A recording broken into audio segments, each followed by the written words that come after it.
अस्सलामुअलैकुम क्लास। तो शुरू करते हैं अपना अगला लेक्चर।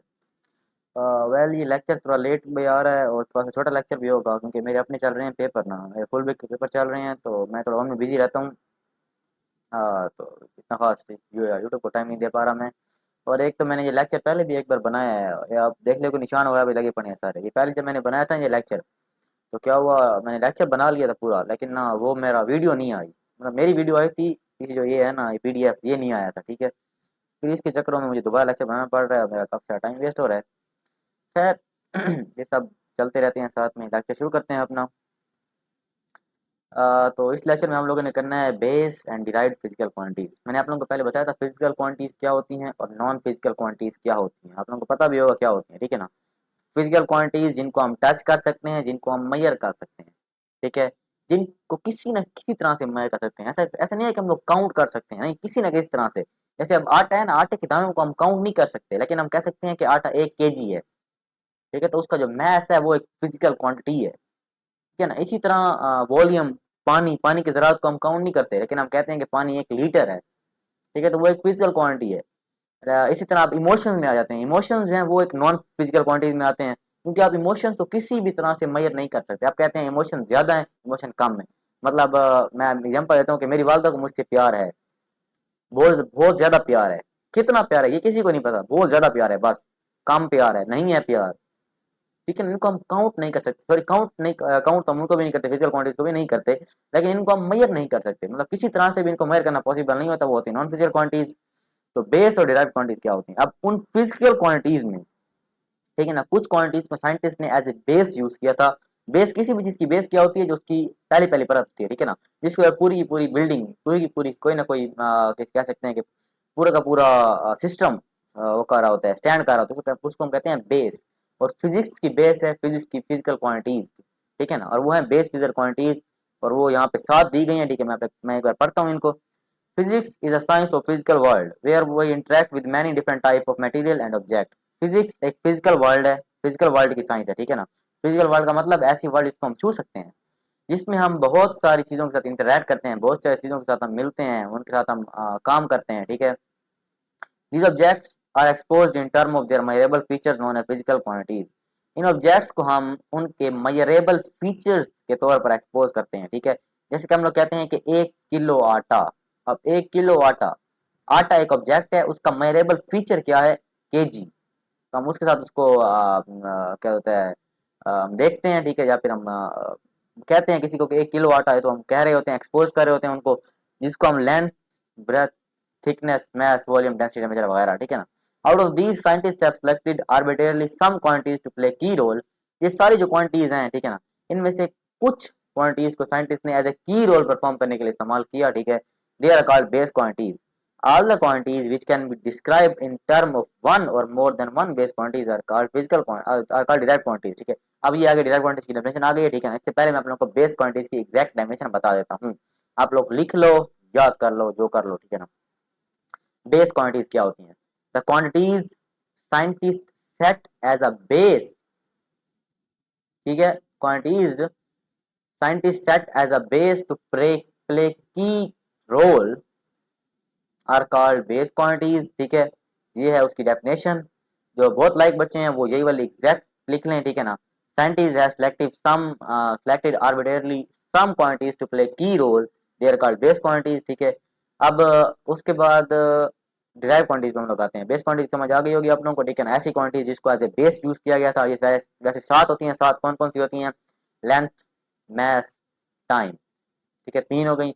लेंथ, मैस, टाइम, मेरे ख्याल से था distance, temperature, amount of substance, intensity of light. ये हैं 7 क्वांटिटीज, ठीक है।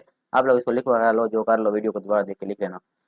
अच्छा, all quantities which can be described in term of one और more base quantities is called derived quantities. ये एक डेफिनेशन लिखी पड़ी है यहाँ पे, ठीक है ना। और इससे आसान डेफिनेशन एक आप लोग लिख लो, the quantities derived from base quantities are called derived quantities. Simple सी एक डेफिनेशन है, ठीक है ना। ये जो लोग कहते हैं कि हम पास हो जाएं या फिर हमें याद रहनी चाहिए, तो वो ये याद कर सकते हैं, ठीक है। For example, speed is a derived quantity. Speed एक डिराइव्ड क्वांटिटी है which depends on distance and time. ये आप लोग आगे पढ़ोगे स्पीड किस तरह डिराइव्ड क्वांटिटी है, ठीक है ना, अगले चैप्टर में हम उसको पढ़ेंगे। अभी के लिए आप लोग याद रखो, स्पीड एक डिराइव्ड क्वांटिटी है बस। जो डिस्टेंस और टाइम पे डिपेंड करती है।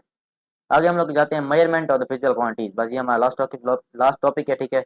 एक तो मैं काइंड ऑफ बिजी भी बहुत हूँ और आपको बताया भी है मैंने कि थोड़ा सा ये दो दो तीन हफ्ते थोड़ा मुश्किल चल रहे हैं मेरे, ठीक है ना, क्योंकि फुल बुक में बिजी हूँ। इसके बाद मेरा फाइनल पेपर आने हैं, लेकिन उसके बाद हम लोग फ्री होंगे और सही करके पढ़ेंगे, ठीक है।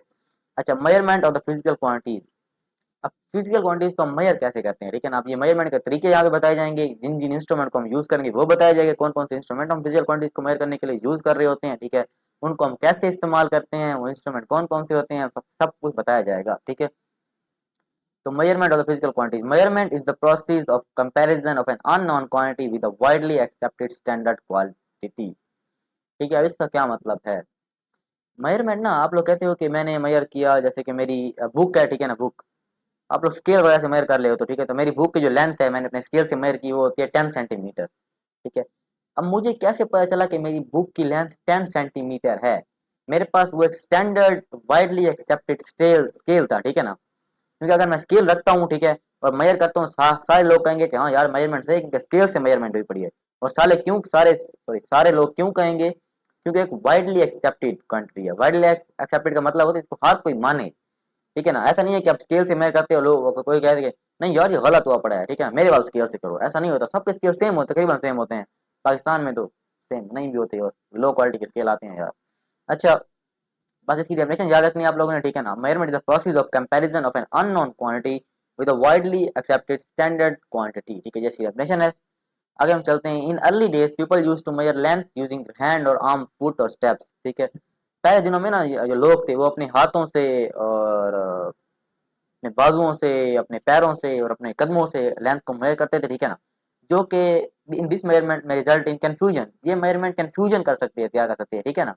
कि अब किसी का पैर बड़ा है, किसी का हाथ बड़ा है, किसी का हाथ छोटा है, जब वो मेजरमेंट होती थी तो वो हाथ पड़ जाती थी, ठीक है ना। As a measurement of different people में different from each other because of the size, different size of their hand arm steps, ठीक है। वही बात जो मैंने कही। To avoid such confusion there is need of a standard so that measurement by any person may result in same. This standard is called measurement. This standard of measurement is known as unit. अच्छा, अब ये क्या यहाँ पे क्या कहा गया, ठीक है ना। वो जो कंफ्यूजन थी ना वो बन रही थी, किसी का हाथ बड़ा किसी का छोटा, उसको खत्म करने के लिए ना एक उन्होंने स्टैंडर्ड बनाया था, ठीक है, जिसको हम यूनिट्स कहते हैं। और वो स्टैंडर्ड सबके लिए सेम थे। मतलब अब मैं एक स्केल से मेजरमेंट करता हूँ, ठीक है, और मैं कहता हूँ कि मेरा जो स्केल है, ये जो स्टैंड कह सकते हैं, ये जो पेपर है, ठीक है ना, पेपर की मेजरमेंट कर रहा हूँ स्केल से मैं। और मैं कहता हूँ कि ये पेपर जो है ये है 10 सेंटीमीटर का, ठीक है।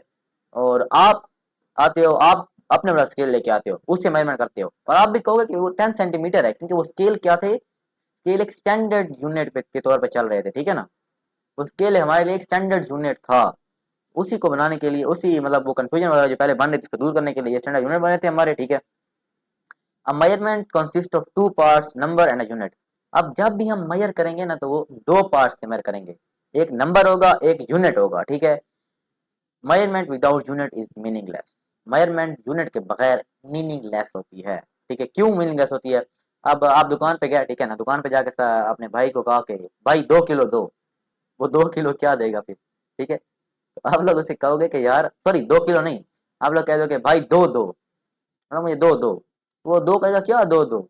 आप लोग जब उसे बताओगे कि 2 किलोग्राम आटा दो मुझे, ठीक है ना, 2 किलोग्राम, वो किलोग्राम क्या है, वो किलोग्राम यूनिट है, समझ आ रही है। किलोग्राम क्या है, किलोग्राम एक यूनिट है, तो हमें यूनिट नंबर के साथ ऐड करना जरूरी है ताकि अगले को समझ आए हम किस चीज की बात कर रहे हैं। Not very fast in the past every country has its own units of measurement. फिर क्या मसला आया, अब लोग हाथों से मेजरमेंट करना बंद कर दिया। अब सबके पास ना अपने अपने यूनिट से, कोई किलोग्राम में मेजर कर रहा है, कोई उसमें मेजर कर रहा है। वो यार एक नया भी होता है, मुझे नाम उसका भूल गया, और वो मैं जिम गया तो उसमें यूज करते हैं। किसी को याद आया तो कमेंट कर देना, ठीक है। अच्छा, कोई अब कोई मीटर में मेजरमेंट कर रहा है, कोई सेंटीमीटर में मेजरमेंट कर रहा है, ठीक है ना।